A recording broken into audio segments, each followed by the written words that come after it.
Ever heard of a war that was over before you could even make a cup of tea? Imagine this. Sir, the war has started. Excellent. Prepare the troops. No need, sir. It's already over. We won. Sounds like a joke, right? But what if I told you something almost exactly like this actually happened? This is the story of the shortest war in history. To understand this ridiculously short conflict, we need to rewind the clock. Let's travel back to the late 19th century. Great Britain is at the peak of its power, the heart of a massive empire, fueled by the Industrial Revolution. Factories are churning out goods, cities are booming, and London is the bustling center of global trade and finance. It was a time of immense opportunity, where fortunes could be made and lost in the blink of an eye. The British Empire spanned the globe, and its navy, the Royal Navy, was the undisputed master of the seas. Now, let's zoom in on a specific part of this empire, Southern Africa. Here, a key figure enters our story, Admiral Harry Rosson. He's the man in charge of the British fleet in the region, a seasoned naval officer with a reputation for being decisive and, let's say, very good at getting what he wanted.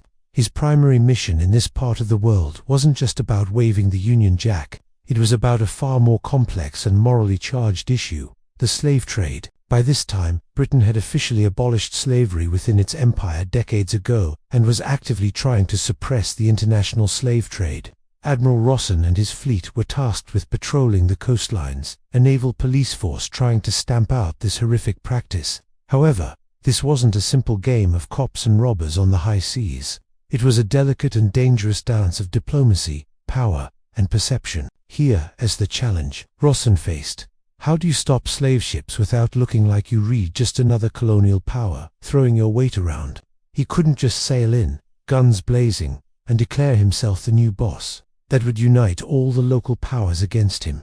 The British government wanted to be seen as liberators, as the good guys fighting for a noble cause. But to the local sultans and traders who had built their economies on slavery for generations, the British were interfering busybodies, a threat to their wealth and way of life. This created a tangled web of political tension.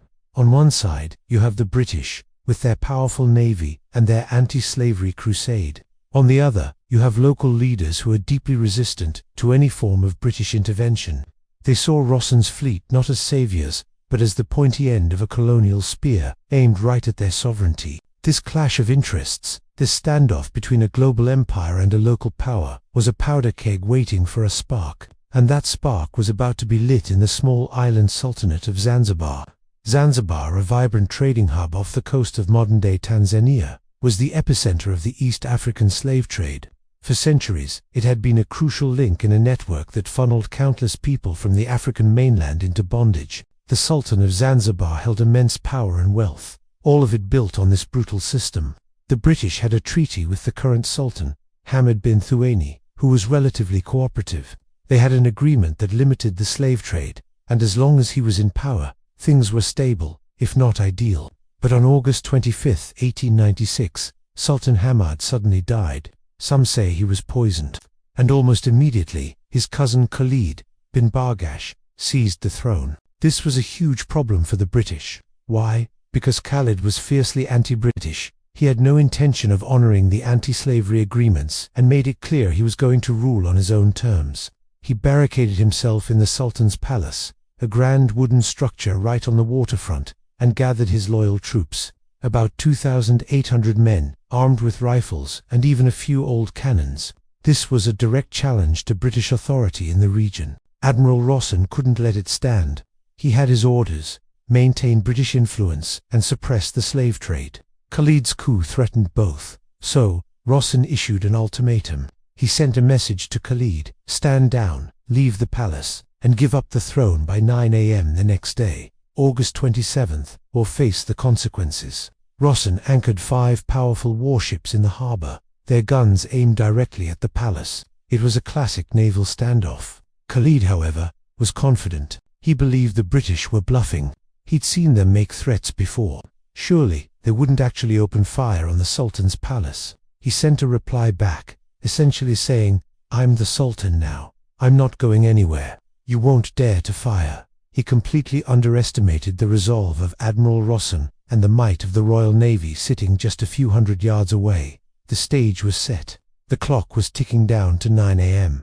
As the sun rose on August 27th, the atmosphere in Zanzibar harbor was electric with tension. On one side, Khalid and his 2,800 men were holed up in the palace, defiant. On the other, 5 British warships, the HMS Philomel, the HMS Thrush, the HMS Sparrow, the HMS Raccoon, and the flagship Hums, St. George sat menacingly in the water, their crews at battle stations.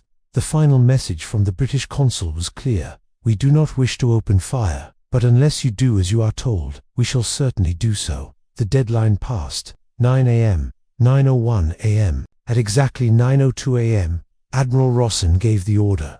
The British warships unleashed a furious bombardment. Shell after shell slammed into the wooden palace. The structure, never designed to withstand modern artillery, began to splinter and collapse almost immediately. The old cannons Khalid had were no match for the rapid-firing guns of the British fleet. The palace was engulfed in fire and smoke. Khalid's troops, caught completely by surprise by the sheer destructive power, panicked and fled. The entire battle was a chaotic, one-sided affair. Khalid himself, realizing his catastrophic mistake, fled the palace through a back exit and took refuge in the German consulate, leaving his men to their fate. The Sultan's flag on the palace was shot down. By 9:40 a.m., the shelling stopped. The palace was a smoldering ruin. The war was over. From the first shot to the last, the Anglo-Zanzibar War lasted a grand total of 38 minutes. It holds the Guinness World Record for the shortest war in history. The aftermath was swift. With Khalid gone, the British installed a new, pro-British Sultan, Hamad bin Mohammed. One of his first acts was to officially abolish slavery in Zanzibar for good, achieving the UK's primary objective.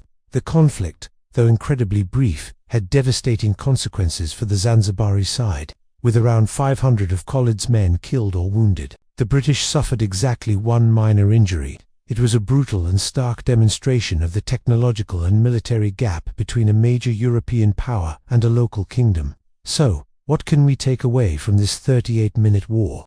It's a fascinating, almost absurd, historical footnote. But it's also a powerful illustration of the realities of colonialism, gunboat diplomacy, and the dramatic power imbalances of the late 19th century. It shows how a combination of political ambition, moral crusades, and overwhelming military might could reshape the fate of a nation in less time than it takes to watch a TV show. The shortest war in history is a reminder that sometimes the most significant historical events can happen in the blink of an eye. Thank you so much for watching. If you found this piece of bizarre history as fascinating as I did, make sure to hit that like button and subscribe for more deep dives into the weird and wonderful corners of our past. Let me know in the comments what other historical events you'd like to see covered. See you in the next video.